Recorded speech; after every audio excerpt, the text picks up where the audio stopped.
Dapat Ayaw nga ko. habang bata pa lang, kilalanin mo na yung buhok mo para alam mo din kung paano alagaan para pag na-stress ka, hindi madaling mabunot. Kaya alamin na natin ang Porosity 101 ang pagkilala ng buhok para alam kung paano siya alagaan dito sa Girl Things.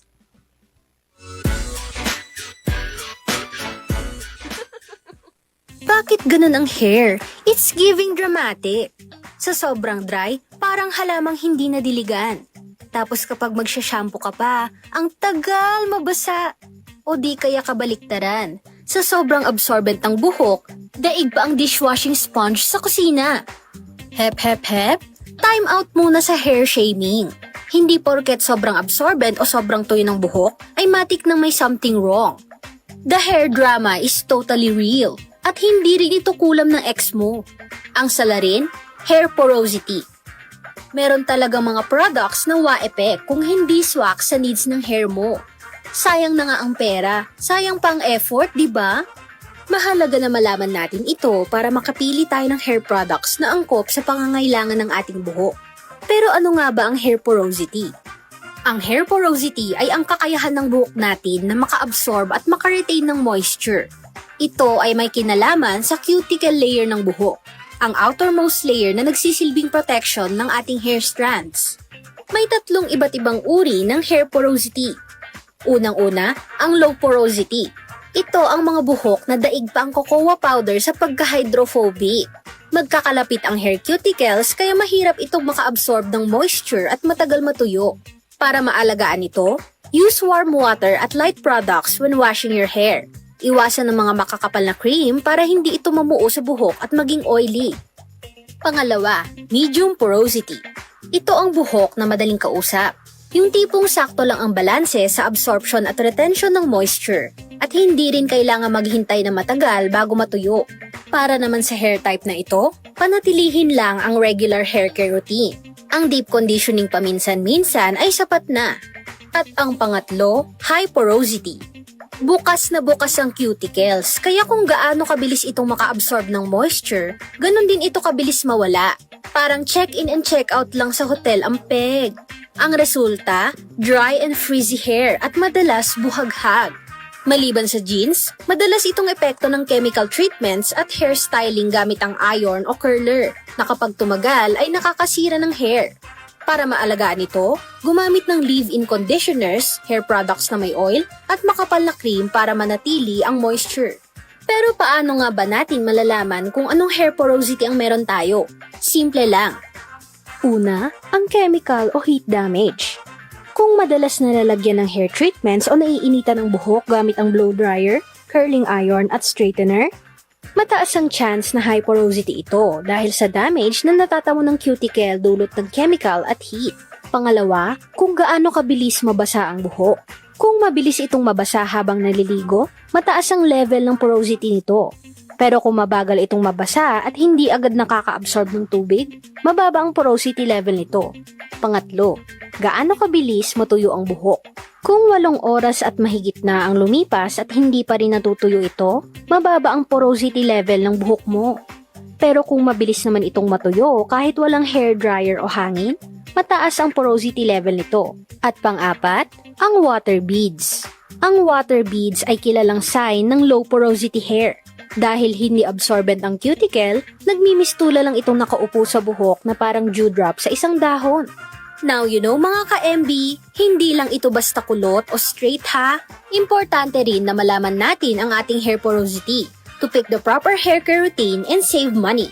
Ang tamang pangangalaga sa buhok ay dapat nakaayon din sa porosity level mo para everyday is a great hair day.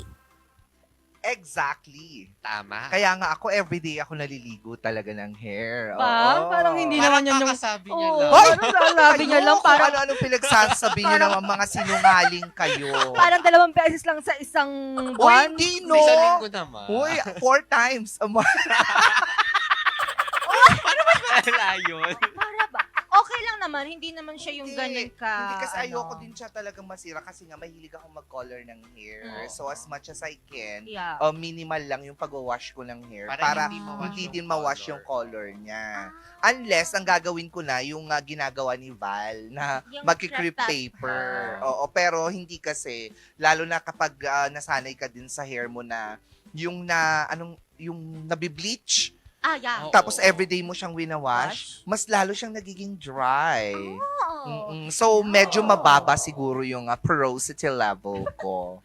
Ikaw ba? How do you take care of your hair? Wala, shampoo lang. Tapos pag Oo. minsan hindi ko siya sina-shampoo kasi sabi Yeah. nila hindi naman daw healthy yung palaging nagsishampoo. Nagsishampoo, Kasi yung oo. chemical din nung Shampoo. is nakakasira sa Oo. yung collagen. Ano yung Follicle, Yeah, hair follicle. follicle. Hair follicle Uy, ng pero ating alam nyo ano. kung kanino tayo dapat matuto nito? Kasi Kanino? hanggang ngayon may buhok pa siya. Sino? Si Sir Mar. Ay, paano hindi may Oo. buhok? Alamin natin sana Oo, sa ang kanya healthy kung na paano buhok yung ni pag-aalaga Sir ng Mar. ginawa niya sa Oo buhok nga. niya. Alam ko kung anong isa. Ano? Pomada.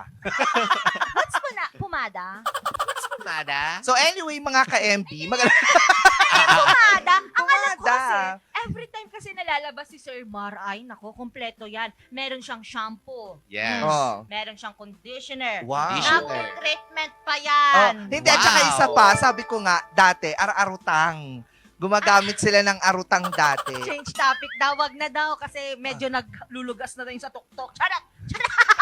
O hindi pa naman. Hindi. At Uy, least, ang healthy kaya ng buhok ang ni Sir healthy ng Mar. buhok. Kaya matuto tayo sa mga matatanda. Sa mga gusto Kung mong paano nilang maghanap ng model, nandito po si alagaan. Sir Mar. Yung hair nila. Kasi pati yung mga tita ko, Mm. ang gaganda ng hair nila kasi nga yung arutang na gamit nila. Yung sinunog yun Ano eh yun? na dayami. Tapos, Alam mo yung gayami? Yeah, dayami yung Dayami, kinakain oo. ng Sinusunog tao. yun siya, di ba sir? Tama ako. Sinusunog yun siya. Oo Tapos ba? yun yung ginagamit nila na shampoo before. Kaya ang gaganda, ang hahaba. Tapos silky smooth ang mga hair nila. Di ba sir, tama? Black na black. Oo. Ay, no. Okay. Ako kasi hindi. Kahit ano na to rebonded na. Yan Oo, kasi yung yan. masama sa mga hair natin ngayon. Ang daming chemicals Yes. na Yeah. ginagamit. So, as much as we can, if we buy shampoos, Mm. we have to look at the ingredients as Yeah, well. Yes. exactly. Dapat po, Yeah. Sulfur. sulfur-free yung shampoo na Oo. gagamitin natin. At saka acid-free. yung shampoo, pero totoo yan. Depende rin talaga yung sinabi mo nga kanina na dapat hindi dapat araw-araw shampoo. Meron kasing iba na depende sa lifestyle ng isang tao. Kung maliligo, meron kasing iba, ang dami ko ng iba, Oo. masyadong oily yung scalp nila. And kapag hindi kasi naliligo, doon nagbibuild yung bacteria and nagkakos siya ng hair fall at saka dandruff. Dandruff. Kaya ako, hindi ko kayang hindi maligo and mag-shampoo Shampoo. araw-araw So, talaga. Ako Kailangan. hindi talaga. Ah. Kaya hindi ko siya masyadong sinusuklay para hindi umalis yung mga alaga ko. Grabe naman! Oo. Oh. Alam mo ba Alaska ang ulo ko? Ulo ko. Oo. Daming nakatira. I-try mo yung golden yellow. Tignan mo, oh. Tingin. Oh, that's snowflakes. Summer na summer. Akala ko Alaska na yung brand, kaya sinasabi kong mag-golden yellow. Hindi. Loka. Ah. Hindi naman. Pero anyway, mga ka-MB,